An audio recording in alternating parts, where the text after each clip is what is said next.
जय हिंद दोस्तों। जीएससी में आपका स्वागत है। जैसे कि आप जान पा रहे हैं कि भी अभी वर्तमान परिस्थिति को देखते हुए हमारे सामने अभी बोर्ड नहीं है, तो आपको समझाने की पूरी कोशिश करेंगे ताकि आप समझ पाएँ। और जैसे ही ये सब खत्म होगा हम आपको पूरी कोशिश करेंगे, पूरा सामने बोर्ड के साथ मैप के साथ आपको बताया जाएगा पूरा ज्योग्राफी। चलिए देखते हैं। सबसे पहले छोटा टॉपिक है एक महाद्वीप के बारे में। पहले जानते हैं हम लोग कि महाद्वीप क्या है, कैसे हुआ था उत्पत्ति। थोड़ा आइए देखते हैं। गर्म आग का गोला था। पूरा पृथ्वी जो था एक पूरा पूरा पृथ्वी एक गर्म आग का गोला था। धीरे धीरे इसमें ठंडे होने के क्रम में धीरे धीरे इसमें ठंडे होने के क्रम में ये दो पार्टों में खंडित हुआ। जैसे कि आप यहाँ पे देख पा रहे हैं कि ये दो पार्ट में खंडित हुआ है।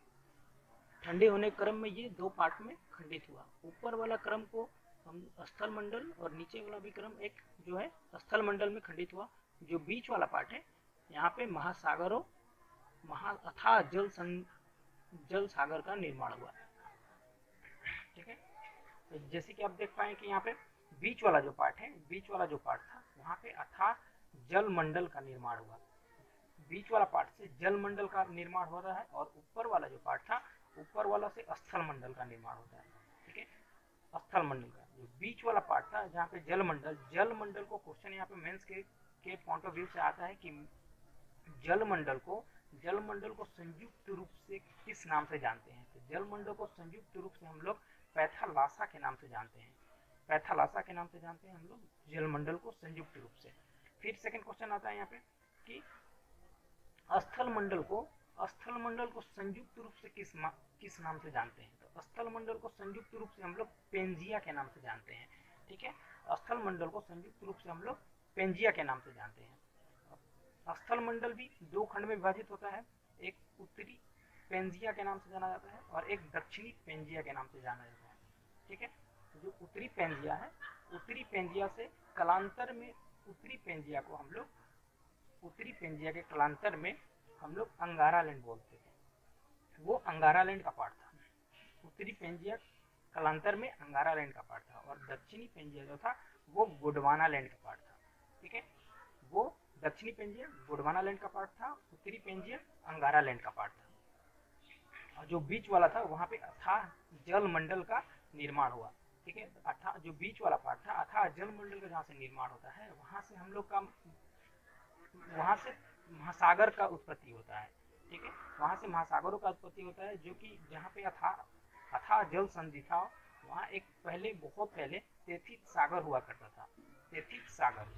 ठीक, ये दो पार्ट में विभक्त होता है, उत्तरी पेंजिया और एक दक्षिणी पेंजिया। और जब धीरे धीरे विश्व जो है धीरे धीरे पूरा विश्व भौगोलिक परिवर्तन के टकराव के कारण यहाँ पे पूरा विश्व खंडित हुआ। ठीक, पूरा विश्व यहाँ पे टकराने के क्रम में पूरा विश्व खंडित होता है। पूरा विश्व भौगोलिक परिवर्तन के कारण जिसमें टकराव हुआ और पूरा विश्व खंडित हुआ। पूरा विश्व टूटने के क्रम में वहां से जो स्थल मंडल था वहां से महाद्वीपों का निर्माण होता है और जो जल मंडल जो बीच वाला पार्ट था वहां से महासागर का निर्माण होता है। ठीक है, तो वहां से महासागरों का निर्माण होता है। और इसमें हम लोग का क्वेश्चन पूछ देगा कि कौन सा जो महाद्वीप है वो अंगारा लैंड का पार्ट में आता है और कौन सा महाद्वीप जो है जो गोंडवाना लैंड का पार्ट में आता है। ये मेंस के पॉइंट ऑफ व्यू से क्वेश्चन आ सकता है। तो हम लोग देखेंगे जब पूरा विश्व जो टूटा, आप मैप में देखिएगा पूरा विश्व का चित्र, तो वहाँ पे जो तीन रेखाएं हैं गोलार्ध में तीन रेखाएं आएंगे। जैसे कि ऊपर वाला पार्ट को कर्क रेखा, बीच वाला को भूमध्य रेखा जिसको बोलते हैं, जिसको विषुवत रेखा भी बोलते हैं, और नीचे वाला पार्ट को मकर रेखा बोलते हैं। तो जो सबसे फर्स्ट वाला पार्ट है कर्क रेखा से ऊपर वाला पार्ट को हम लोग अंगारा लैंड बोलते हैं और कर्क रेखा से नीचे वाला पार्ट को हम लोग गोंडवाना लैंड बोलते हैं।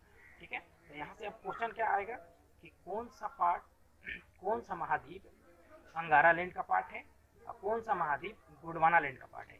तो हम लोग का अंगारा लैंड में दो महाद्वीप आता है। जैसे उत्तरी अमेरिका अंगारा लैंड का पार्ट है और यूरेशिया अंगारा लैंड का पार्ट है। यूरेशिया किसको बोलते हैं पहले ये जान लेते हैं। यूरेशिया यूरोप और एशिया का मिक्स पार्ट को हम लोग यूरेशिया बोलते हैं, ठीक है। तो ये अंगारा लैंड का पार्ट है, दोनों महाद्वीप अंगारा लैंड का पार्ट है। अब कर्क रेखा से नीचे हम लोग जब आएंगे तो यहाँ पे देखेंगे कि गोंडवाना लैंड, गोंडवाना लैंड में कौन कौन सा महाद्वीप आता है, तो दक्षिणी अमेरिका जो है वो गोंडवाना लैंड का पार्ट है, अफ्रीका जो है वो गोंडवाना लैंड का पार्ट है, और भारतीय प्रायद्वीप जो है वो भी गोंडवाना लैंड का पार्ट में आता है। यहाँ से फिर एक ऑस्ट्रेलिया भी आता है गोंडवाना लैंड का पार्ट, और एक अंटार्कटिका भी आता है हम लोग का गोंडवाना लैंड के पार्ट में।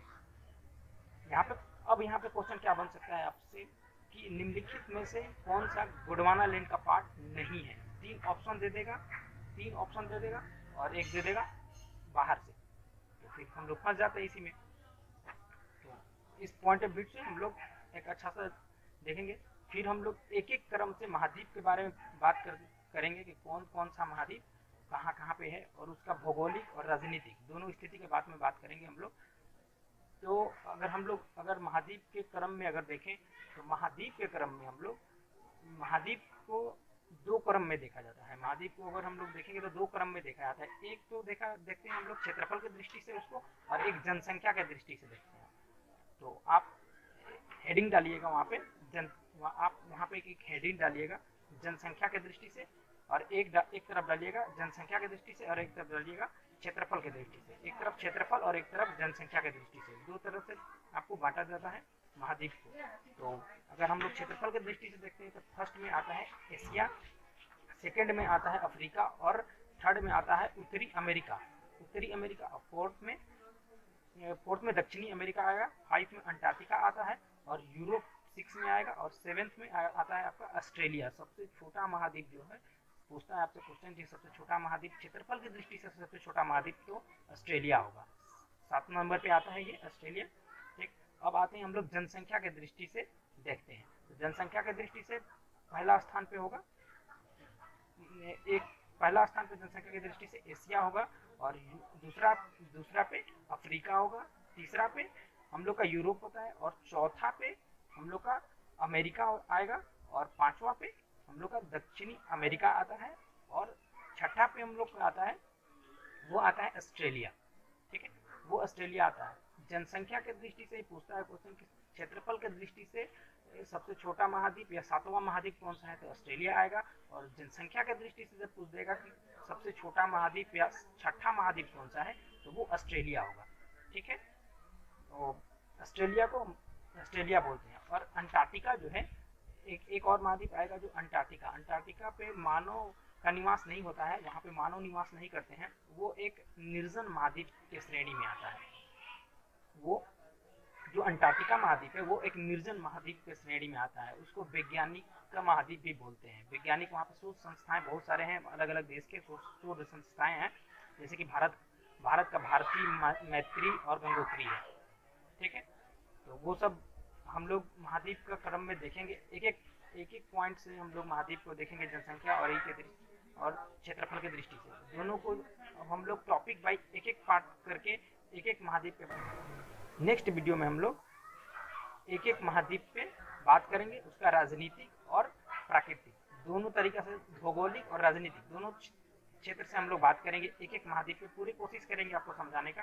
यहाँ पे सामने में बोर्ड करेंगे और बोर्ड रहेगा, थोड़ा लॉकडाउन की वजह से थोड़ा अभी दिक्कत है, और जब यहाँ पे जैसे ही ये सब खत्म होगा आपके सामने पूरा मैप के साथ टू द पॉइंट पूरा कोशिश करेंगे आपको बताने का, ठीक है। तो अगर वीडियो अच्छा लगे तो लाइक, सब्सक्राइब और शेयर जरूर कीजिएगा, ठीक। जय हिंद, वंदे मातरम, भारत माता की जय।